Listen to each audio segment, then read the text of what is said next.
Bakadaama TV ensonga y'okusasula Kalantini emitwalo 85 embase zeetandise okubeera ng'esaba ba Uganda ensonga eno ekutte wansi ne waggulu.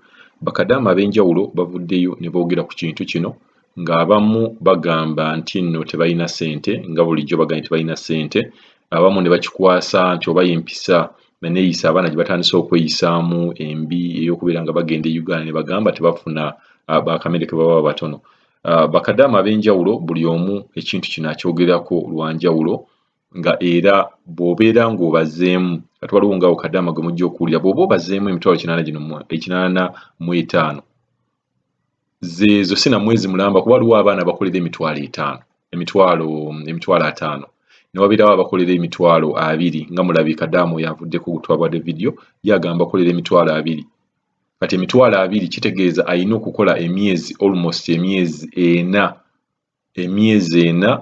ng'akolerera ssente za Kalantini naye nga tujjukira waliwo n'okubeera ng'alina okusasula ssente za tiketi. Si buli boosi akkiriza okusasulira Kadaama ssente za air ticket. Katugende mu maaso tuwulize Bakadaama bano ensonga eno ey'emitwalo 85 bagyogerako ki kuba buli muntu alina ebisongovu by'agyogerako. Halo wali Kadaama TV. Alaikum warahmatullahi wabarakatuh. Kadaama TV. Taata abantu ba embase tubasabira Mukama Katonda byonna bye mutukola Mukama Katonda alaba. Batusabye emitwalo 85. Mukama wange yali yasasula tiketi baagaana okugimuwa ne bamugamba nti amale kusasula ssente emitwalo 85. Kati nze abadde teyaŋŋamba naye leero we nabadde ku Kadaama TV ne mbiraba ningaye nensirika ninga simanyi nakumanya kati lugize mukama wange ne bamuweereza message aba embase ne bamugamba tetugenda kuwa tiketi okujjako ng'ezo ssente zisasuliddwa n'abagamba abaana lwaki ssente tebalina ssente.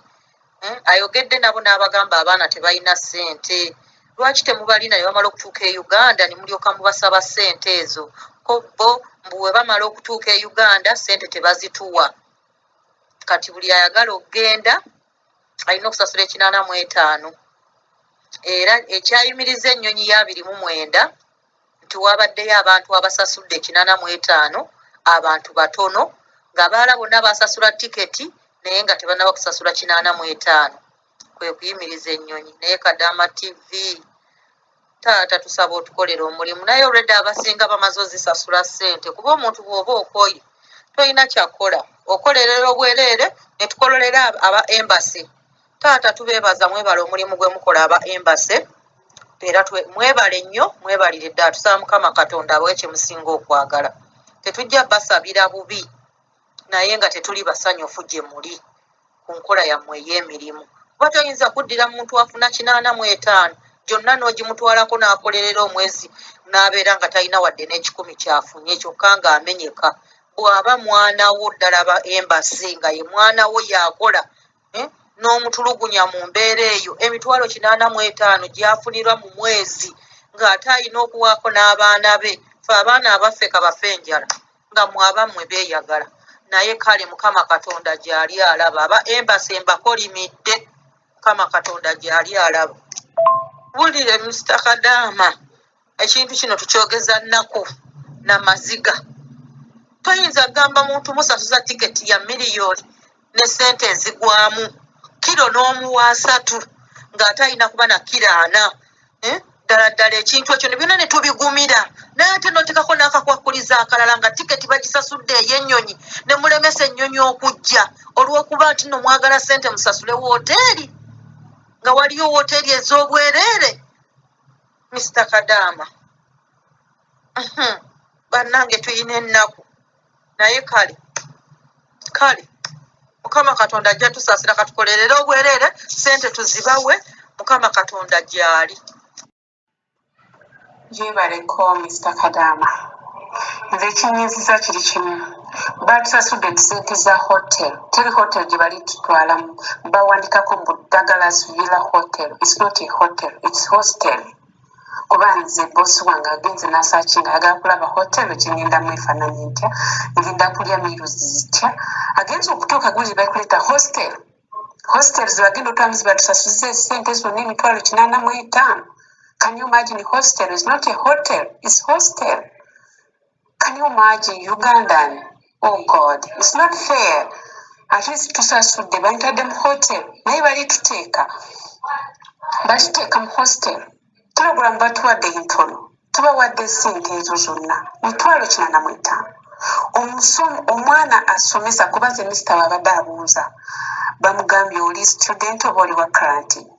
Babagambye student omwezi asasula $5. Tebatusasuza $225 mu weeks 2. Oh my God, it's not fair, Ugandan. You people in government, please be fair. We are poor already. We are very poor. Twajenunga, we are poor. Why? Lwaki batukoledde kino ekintu bannange? Why? Tusazeewo tusasudde naye ate bali tutwala mu hostel. Mukama wange angambye nti ezo sente yasasula hotel ng'agenze ku honeymoon. Angambye ensi kiri yagendamu Greece ng'agenze mu Greece. Naka ne Uganda ne muli kuki? Sente nyingi. Bannaye mulabe ne mu mawanga amalala bategedde nti Abannayuganda tuli babbi, tetulina gavumenti yaffe nti tuli babbi. Can you imagine? Agambye mu Greece ezo sente nazisasula ezo hotel okumalayo like kumpi 1 week, 2 weeks, but ng'ate kuliko swimming, kuliko buli kimu ze batusasuza kyokka tugenda mu hostel. Mukulu Kadama TV gyebaleko ssebo. Bannaye nze mpulira ne stress enzita bannange. Gavumenti tetuyamba bannange ne tufaayo eno. Kati ffe abamu tuli muguze ofiisi ekusasulidde tiketi weba ekuyambye. Kati mbakosule ne Kalantini.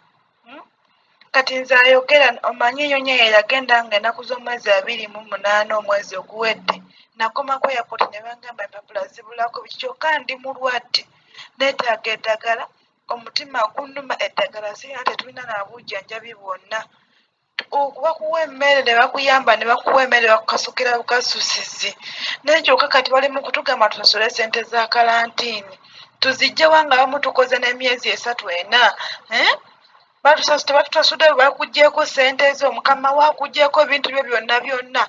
Ozeeyo n'akawajja nako e Uganda tokalina. Kati batugamba tusasule Kalantini. Tujjewa sente bannaye gavumenti yatugamba lumu nti takyayagala bantu tulina kufiira eno. Oba baalisana na gavumenti ya Saudi bannange. Ne bano oba abawala abali mu Kalantini abagenda okwekalakasa mu bali obumere butono be batuleetedde ebizibu.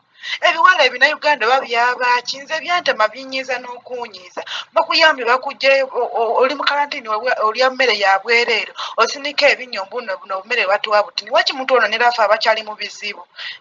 Lwaki muva mu bizibu mwagala okubirekamu bannammwe? Mulowooza ffe tuli bantu. Ffe tulya obumere bukyera bwe buti bakuyambye ne babukuwa nno nga bukalu. Naye tuli eno gye tulina omuntu oli mu kulya ttooke n'ebijanjaalo osinika ebinyombo laba obumere bwe batuwa. Ne gavumenti nayo kati olowooza ekole ki? Kati negamba kati katuluminyikirize bano abakirimu bakirabe. Basasulenga nga bali eri basobole okujja bali gye baagala. Ffe bannaye mwe gavumenti etuyambe. Si ffenna tugenda kweddamu ebyo by'ekisiru. Etuyambe, etusaasire, pulezidenti tuyambe, otusaasire mutute tudde ewaffe kuba tuli balwadde. Tugenda kufiira eno mu mazima ddala. Abantu ba embase nabo bantu ba sente. Bo baagala kimu sente. Kati bali mu kukola. Abantu abamu balaba abaana bwe babeera mu kizibu nga ye asoloza sente. Alaba munne ng'akaaba ye asakawo obusesi. Ayagala musigale nga muli mu kukaaba kuba olw'ensonga yakifunamu. Naye ab'embase temufunako mitima mirungi. Naye mwe muli bazadde kimuba n'emitima emigumba. Kale senga mwami Kadaama TV bino ebisajja bino ebya embassy senga bye bikwatibwamu ne korona embwa eza staff lova. Bannaye ebisajja bizibu nnyo bino. Bannange ebisajja bino bintu bibi nnyo nga gye nkomezza. Abaana Katonda abayambye bakama babasasulidde tiketi. Naye bo bawuza mbu simanyi atalina mitwalo 85 talina gy'alaga oluvawo nga gaasama. Ennyanyi tezikyajjula. Bannange embwa ezo zo zirowooza ensi eno ziri gikungula. Zo zirowooza ziri kungula ensi eno. bannaye embwa ezo senga korona azikwata nnyabula ne bazizza e Uganda nga mirambo myereere kuba tezirina makulu. Zo zirowooza ensi eno zirigimalako zirigikungula. Kyova olaba Ronald Mayinja yayimba n'agamba leka ab'enjuuyo balye katono naye nga wakafuna mu makubo malungi. Wotero ze batusasuza ziri eno Saudi. Banditulese ne tusooka ne tutuuka e Saudi oluvannyuma ne tutuuka e Uganda oluvannyuma yatugamba musasule eki nga tumaze otutuuka ewaffe. Ne mwe basinikira omwo ebinnyo. Tuli balwadde tuli eno tunoonyeza ssente za tiketi batuyambe bazitusasulidde. Naye bali eyo basinika businisi binnyo bo tetulina gye tulaga batuddiza ssente. Eno ensi tebagenda gikungula nabo era baligivaamu bwe batyo. Ate ne bali babaana baabwe balisasulira ebintu bino bye batukola. Balibisasulira. Donald Mayinja yagamba n'agamba leka ab'enjuuyo balye katono naye nga wakafuna mu makubo malungi. Ekiseera kijja tuuka nga buli ssente erina okudda gye yava. Ng'erina okudda gye yava. Ne bali babaana baabwe balibisasulira. Banne embwa ezo senga korona azitta n'ozitta. Senga azitta ne tumanya nti ku embasi ey'e Uganda tukyalinayo bantu. Bababuulire kwekubisa serefe ku baana nga bamaze okutuuka ku airport beekubisa serefe beefuula ababayamba ennyo baasamye ebinnyo. Balinganga abagamba nti wooteri ze batusasuza ziri Saudi. Ye aba embasi batandika ddi okolagana n'aba wooteri bibakwatirako wa? Ne bwe buli baddi ekino ekintu kye batukola n'abaana baabwe balikisasulira. Ate era ne banaazikuŋŋaanya okwenkana ki era zijja kuggwaawo budde bwonna zijja kuggwaawo. Essente y'ekibi era esigala ya kibi. Kookolo otya mbwezo.